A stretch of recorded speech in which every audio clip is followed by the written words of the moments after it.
لله رب العالمين الرحمن الرحيم مالك يوم الدين إياك نعبد وإياك نستعين اهدنا الصراط المستقيم صراط الذين أنعمت عليهم غير المغضوب عليهم ولا الضالين. بسم الله الرحمن الرحيم. اللهم كل وليك الحجة ابن الحسن صلواتك عليه وعلى آبائه في هذه الساعة وفي كل ساعة وليا وحافظا وقائدا وناصرا ودليلا معينا حتى تسكنه أرضك طوعا وتمتعه فيها طويلا برحمتك ورحمتك یا ارحم الراحمین. صلوات پڑھ لیجیے بلند آواز سے.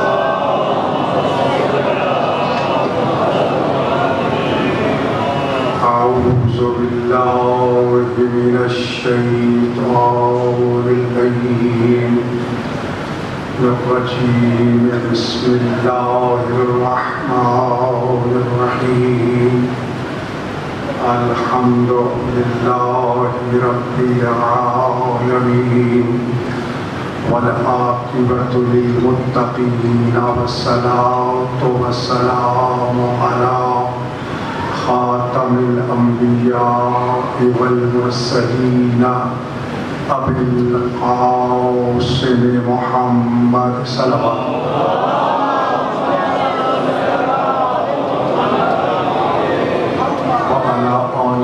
الطيبين الطاهرين المعصومين المظلومين الذين أذهب الله عنهم الرجس وطهرهم تطهيرا.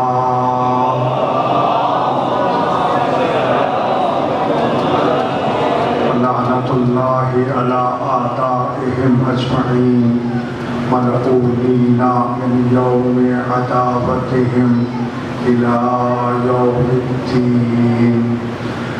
أما بعد فقد قال النبي صلى الله عليه وآله وسلم من سب نبيا قتل ومن سب صحابی جلد. صلوات پڑھ لیجیے بلند آواز سے.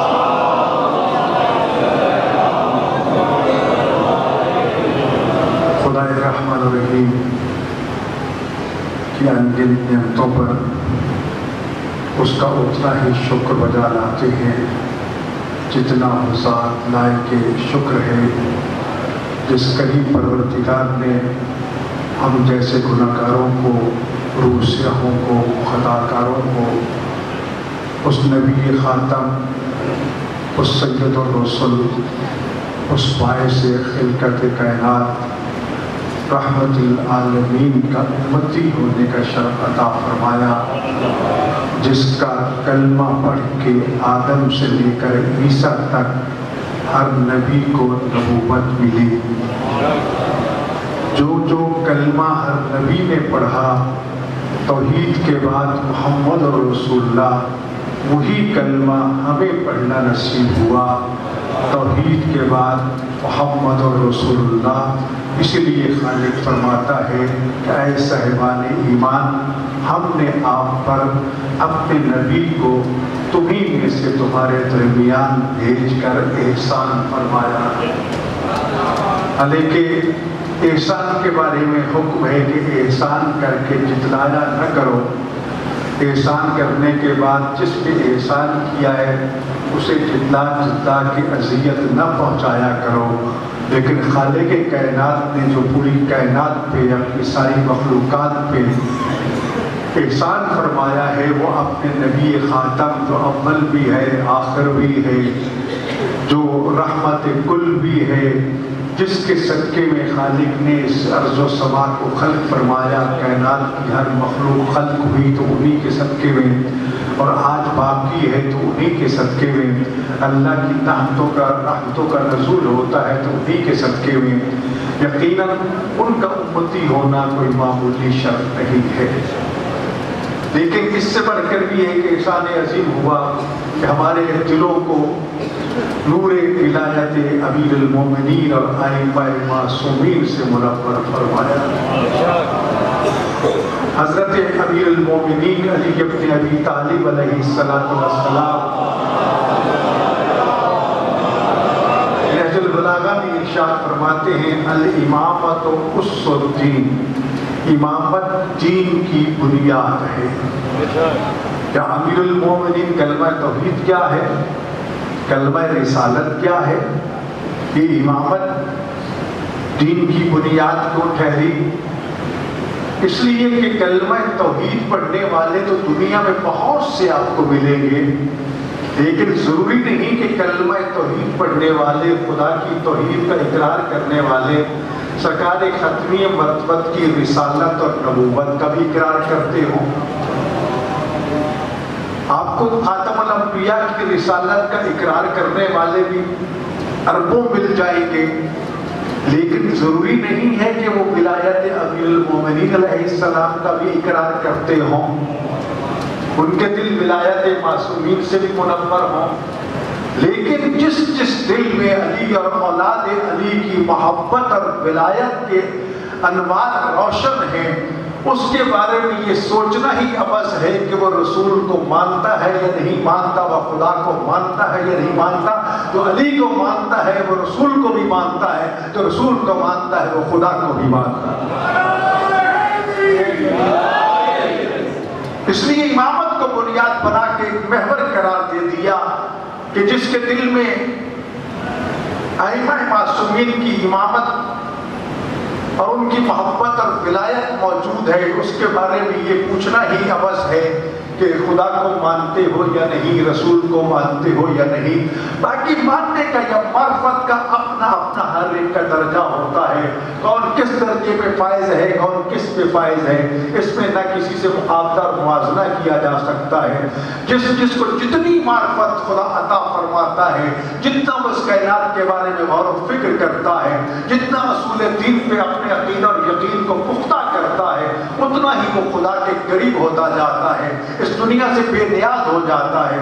اسے دنیا کی کسی چیز کی کوئی پرواہ نہیں ہوتی، اپنے تمام تر امور کو محمد و آل محمد اور خدا کے سپرد کر کے آگے بڑھتا جاتا ہے، اور اسے نہ اپنے رزق کی پرواہ ہوتی ہے، نہ اپنی جان کی پرواہ ہوتی ہے، نہ اپنے مال کی پرواہ ہوتی ہے۔ بس اس کا مدمہ نظر صرف اور صرف یہی ہوتا ہے کہ ہر نماز میں بھی قربت اللہ، ہر مجلس بھی سنتا ہے تو قربت اللہ، روزہ رکھتا ہے تو قربت اللہ۔ وہ چاہتا ہے جتنا زیادہ سے زیادہ اللہ کے قریب ہو سکتا ہے، وجودی طور پر نہیں، زمانی طور پر نہیں، بلکہ روحانی اور فکری طور پر، عقیدتی طور پر، دل و جان سے خدا کے جتنا کوئی قریب ہوگا اتنا ہی کائنات اس کی نظروں میں حقیر نظر آئے گی۔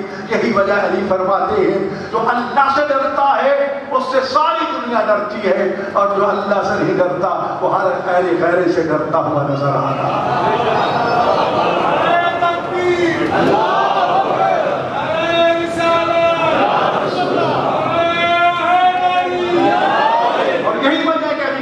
علی ابن ابی طالب علیہ السلام کی سیرت کو دیکھیں، یا جس امام مظلوم اور اسیر کا آج یوم شہادت ہم منا رہے ہیں، اس کے قرب الہی کو دیکھیں تو انسان کو اندازہ ہو جاتا ہے جنگ صفین عروج پہ ہے، نیزے تلواریں چل رہی ہیں، علی ایک ململ سا پتلا سا کرتا پہنے میدان جنگ میں ہے، اور عین حالت جنگ میں مسلح عبادت پہ نماز شروع کر دیتے ہیں۔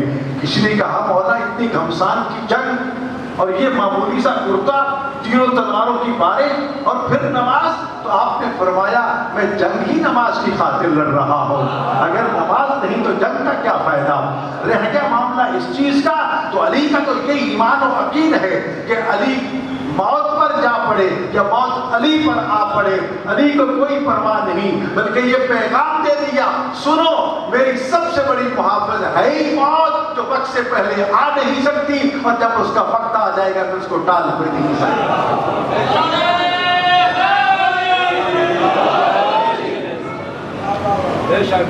جس امام کی آج ہم صف اعضاء پہ بیٹھے ہیں وہ بھی یہی، وہ بھی اپنے بابا علی کی شجاعت کا وارث ہے، یہ روایت آپ سنتے رہتے ہیں کہ حسین غریب جب کربلا روانہ ہونے لگے تب اپنی بہن سے مشورہ کیا کہ میرے نانا رسول کے ساتھ پر ایک ہی بابا علی ہوا کرتے تھے، کوئی ایسی جنگ نہیں ہے جو علی نے فتح نہ کی ہو، اور میرے ساتھ علی کی شجاعت کے 4 وارث ہیں۔ میں نے ظلم کا مقابلہ مظلومیت سے کرنا ہے، میں نے پیاس کا مقابلہ صبر سے کرنا ہے۔ بہن مشورہ دو میں کیا کروں؟ فرمایا محمد حنفیہ کو مدینہ چھوڑ دو، مسلم کو کوفہ بھیج دو، عباس کی ذمہ داری آپ لے لیں، سجاد جانے اور زینب جانے۔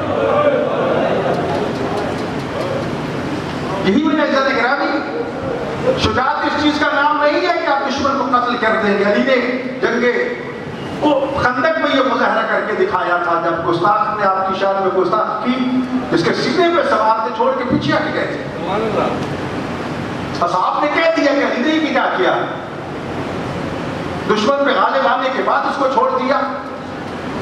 تو رسول اللہ نے فرمایا جو ایک مرتبہ غالب آ سکتا ہے وہ غالب علی کل غالب بار بار غالب آ سکتا ہے، اس کی فکر نہ کیجیے۔ اور جب دوبارہ اس کا سر قلم کر کے تشریف لائے تو پوچھا کہ آپ نے چھوڑ کیوں دیا تھا؟ کہا اس نے گستاخی کی تھی اور مجھے غصہ آ گیا تھا، میں نہیں چاہتا تھا کہ میرے غصہ اللہ کی رضا میں شامل ہو سکے، میں اللہ کے لیے لڑ رہا تھا، اگر میرا ذاتی غصہ اس میں شامل ہو جاتا تو شاید وہ کمال نہ ملتا۔ یہی شجاعت تھی کہ دشمن پہ غالب آ کے اس کو چھوڑ دینا، یہ ہے شجاعت اور بہادری، یہ ہے جرأت۔ اور تبھی تو رسول اللہ نے یہ سند عطا فرمائی تھی کہ ضربت علی فی یوم الخندق افضل من عبادت الثقلین، علی کے ایک دن کی ضربت ثقلین کی بندگی سے افضل ہے۔ ایسا نگرانی کربلا صرف اسلام کی بقا کی ضامن نہ تھی۔ امام حسن علیہ السلام کو معاہدہ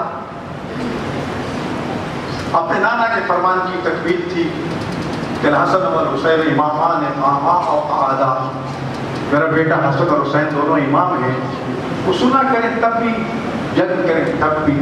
حضرت امام جعفر صادق علیہ السلام سے پوچھا گیا کہ مولا اگر حسن کی جگہ حسین ہوتے تو کیا کرتے؟ فرمایا سنا کرتے، اور حسین کی جگہ حسن ہوتے کربلا میں تو فرمایا جنگ کرتے، کیونکہ امام وقت کے حالات کو جتنا بہتر جانتا ہے اور دین کے استحکام اور بقا کے لیے جتنا وہ جانتا ہے اتنا کوئی بھی نہیں جانتا۔ دونوں شہزادوں نے اپنے نانا کے فرمان کو سچا کر کے دکھایا تھا، اور یہی وجہ ہے کہ امیر شام نے اس مہدی کو تار تار کرنا شروع کر دیا۔ لوگ اس کے غلط معنی پہناتے ہیں کہ صلح یا معاہدہ یا امن اس کا نام بیعت ہے، نہیں۔ اگر یہ بیعت ہے پھر جنگ صفین کو بھی، اس صلح حدیبیہ کو بھی پھر بیعت ماننا پڑے گا۔ صلح حدیبیہ میں صلح ہوئی تھی، معاہدہ ہوا تھا، بیعت نہیں ہوئی تھی۔ یہ بھی امت کو فتنہ و فساد سے بچانا تھا، بیعت نہیں کی تھی۔ لیکن یاد رکھیے جب تک اس معاہدے کی آخری شرط قائم رہی اس وقت تک حسن ابن علی کی شہادت کے بعد بھی امام حسین علیہ السلام نے تلوار نہیں اٹھائی۔ کہیں کوئی یہ نہ کہتے کہ انہوں نے اپنے بھائی کے معاہدہ جو کیا گیا تھا اس معاہدہ کو توڑا ہے، لیکن جب آخری شرط بھی توڑ دی گئی جس میں یہ لکھا گیا تھا کہ تو اپنے زندگی میں کسی کو جانشین نہیں بنائے گا، جب معاویہ نے یزید کو جانشین بنا دیا تو آخری شرط بھی پامال ہو گئی۔ اب دین کا حلیہ بگاڑنا شروع ہو گیا۔ پہلے ہی اس میں ملوکیت داخل ہو چکی تھی، جو کچھ خلافت موجود تھی، کچھ قدریں باقی تھیں، ان کو بھی کھلے عام مسخ کرنا شروع کر دیا گیا۔ اور سب سے پہلے قرآن کی توہین آج دنیا میں ہو رہی ہے۔ پورا عالم اسلام سراپا احتجاج ہے، ہونا چاہیے، لیکن یہ بھی تو سوچنا چاہیے کہ سب سے پہلے قرآن کی توہین کا مرتکب کون ہوا۔ سب سے پہلے تو دربار میں یزید یہ کہہ رہا تھا کہ بنی ہاشم پہ نہ کوئی وحی نازل ہوئی، نہ کوئی فرشتہ آیا، نعوذ باللہ بنی ہاشم میں ڈھونگ رچایا تھا، صرف حصول اقتدار کے لیے کچھ کیا تھا، اور بڑے فخر سے کہتا تھا کاش آج بدر کے میرے وہ بزرگ اجداد موجود ہوتے اور وہ دیکھتے کہ میں نے آج کس طرح بنی ہاشم سے بدلہ لے لیا ہے۔ سب سے پہلے منکر قرآن، گستاخ قرآن، اور پھر اس سے پہلے جنگ صفین میں قرآن کو نیزوں پہ بلند کرنا، کہ قرآن کی توہین نہیں تھی اور کیا ہے۔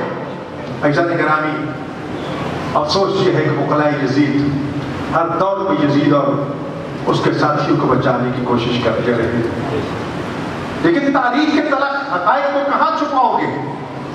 ابھی حال میں آپ پھر دیکھ رہے ہیں کہ 298A جو آئین تعزیرات پاکستان کی یہ دفعہ ہے، جس میں اصحاب اور اہل بیت کی توہین پر پہلے 3 سال قید کی سزا تھی، وہ بھی قرآن و سنت کے خلاف ہے۔